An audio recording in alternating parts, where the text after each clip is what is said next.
Kenny, I think there was a couple of photos on social media last night of you having a little win. Nice to get something away from the footy field. Yeah, it was. Good old calmly Kenny got the job done. So it's really good. He goes. He now focuses in on his next event, like we are tomorrow. How do you normally go when your greyhounds have a win? Don't even ask that question. So it's not a good strike. It normally hasn't been great, but it'll be great tomorrow. Okay. On the game, obviously, Sam Cowpepper's being left out of the side. What do you want to see out of Sam to sort of work on his game before he comes back in? Oh yeah, look, he's typically just a little bit out of form, isn't he? He's not winning enough ball. He's not winning enough contested ball. Not winning enough clearances. He's in the team to provide us with clearance and contested ball.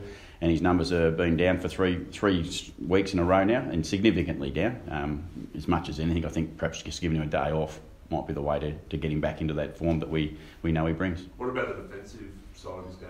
Oh no, they're all parts of his game, but look, he's certainly got to focus in on not just one part, but he's got a number of little bits that he's trying to work on. Is he going to play Sandford this weekend then? Or? Unfortunately, very hard to do when we don't have a game. Oh, okay.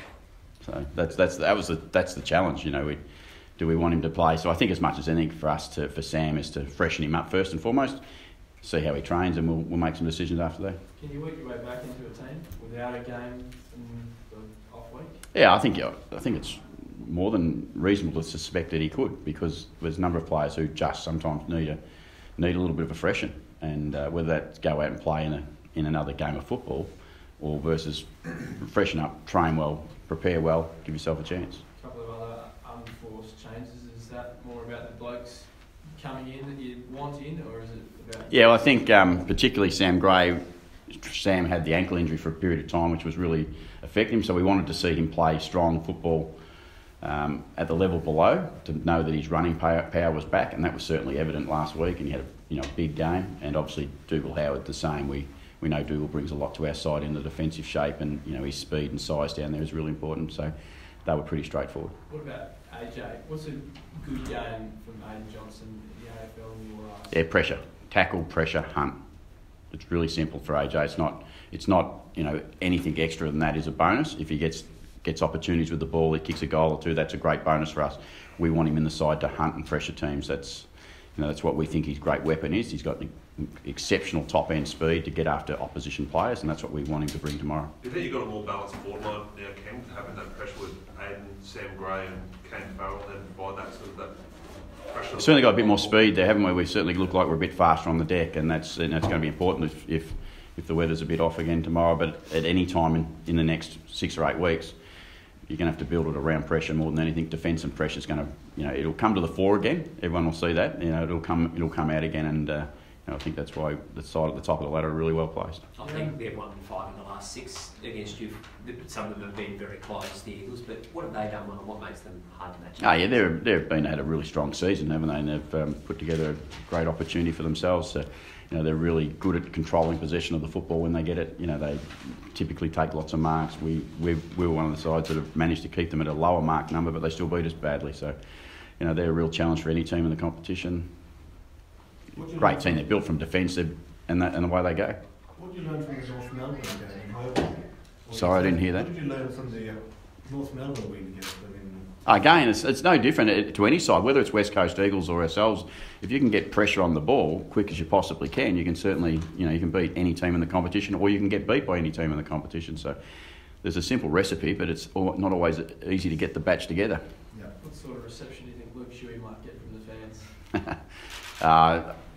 Don't know. I really don't know. I don't really care. As long as our fans are up and screaming for us and we're playing good football, I think that will be the more important reception we want to hear, is the noise of the Port Adelaide faithful when we're playing good footy, and they do get alive when they get going. You don't look at that game probably as much as you maybe even look at the game earlier in the year, but do you think about the game? Probably think about it, but at small moments, but not. No, you just don't get time. The competition moves so quickly, and we're at the sharp end, don't we? We're moving in really closely now to where we want to go, and every side has got bigger things to focus on than what happened 12 months ago or what happened 10 weeks ago. We're focusing on what's going to happen tomorrow.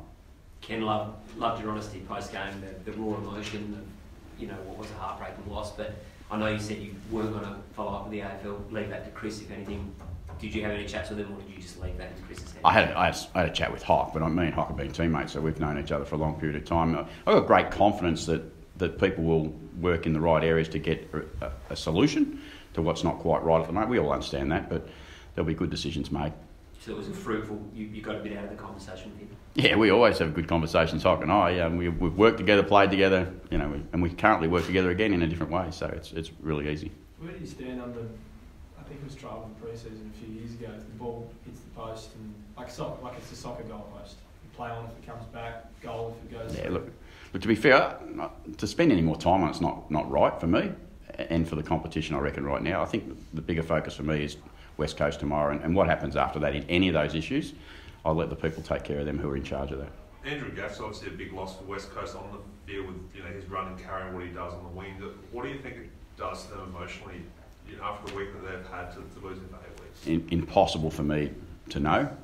Adam's best placed in that space to know what his players are like, and as I said before, both sides are in a really interesting part of the season. Both sides have got no time to focus on stuff that's out of your control now, and that's what that would be, I'm sure, for them. It's out of their control now. What's in their control and what's in our control is tomorrow night's outcome. Do you favour a red card for incidents like that? Again, as I said with the other issues, they're not issues for me to spend time on, and opinions, where there's lots of them about what it is and what it isn't. Let's let the right people make those decisions.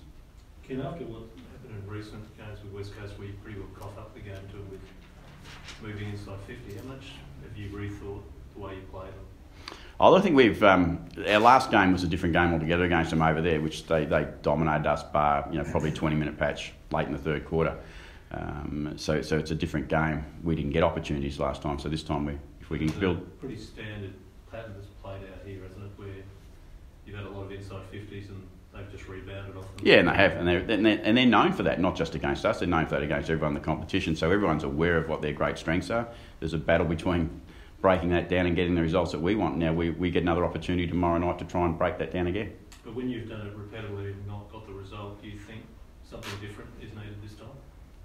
We'll always try and get something a bit different if it's not working, because it'd be foolish to stay in the same space. So we will try to be a bit different.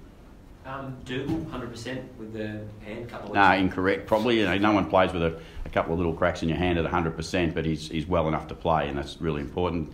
He's had a couple of weeks off now. He'll have some support to make sure he can get through the game. I asked him that yesterday. You're right to play. He said absolutely right to play. Ready to go. He will say 100%, but we'd all know that there's some small doubt in that. So when you say a couple of little cracks in his hand, so it's like small cracks, is it? Like small fractures? Or? Yeah, that's what I'm told. Okay. Yeah. He has had a broken hand, is the simple term. Okay. Because we were a told hand injury, so just to get some clarification on that. Yeah, well, it's clarified as broken. Okay. Is that the one that he spoils with? Luckily enough, it's his left hand, so he's. Yeah. I hope he has to spoil with his left hand sometimes, but Doug's a pretty good spoiler with both hands, but he has a broken left hand. Okay. Just sort of following on from Rooch, does the game plan in general, not just because of the way that it's gone against West Coast in previous, but does it change in general your entries inside the 50 because of the way they set up with Jerry McGovern? Yeah, well, that's one of their great strengths, and Hearn, their captain, their Shepherd's a good player. They've got great brass. There's plenty of players down there. Jetta's back in the side, so it's a fair bit of a challenge down there. But McGovern's one of their key parts of that challenge, and we need to make sure we try and.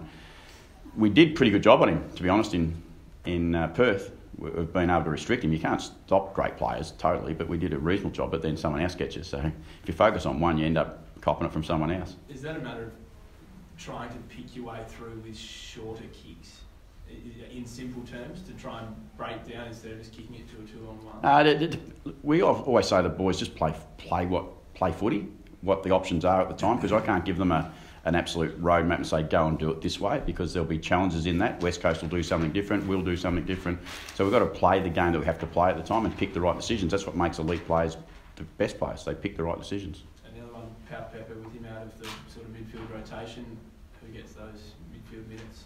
We've got plenty of people that we can play through there. That's one thing we have. We've got great depth in our midfield numbers, so we won't certainly miss too much in that space. Sam Gray, who we bring into the side, went back and played in the SANFL last week, played the whole game in the midfield, had 40 touches, so Sam could quite easily go and play a role. We've got Travis, who plays a lot of full. We've got Motlop, we've got Rockcliffe, who probably needs a few more minutes in the midfield, and we've got Ollie the same. So there's a lot of numbers. Gray, Wingard, Ebert. There's a fair few there, isn't there, when you think about it? There's enough there to cover that area. Ken, where do you stand on list management when the Jared Pollock gets a Godfather offer that he can't refuse, would you sit in that discussion?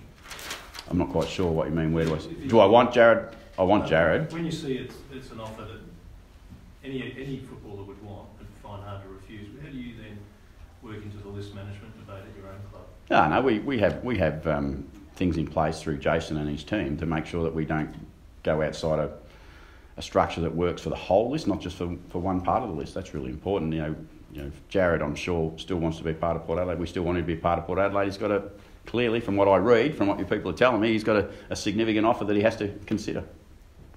When do you want a decision? Do you want a decision by the end of the year? Or? When Jared's ready to say I'm staying, that'll do.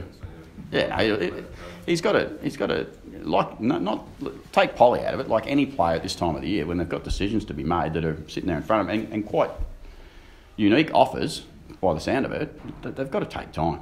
You know, that's the big decision for any person to do. Anyone in any job. If you're sitting here now happy with what you do, and all of a sudden this massive offer comes, you've got to sit there, don't you, and spend some time.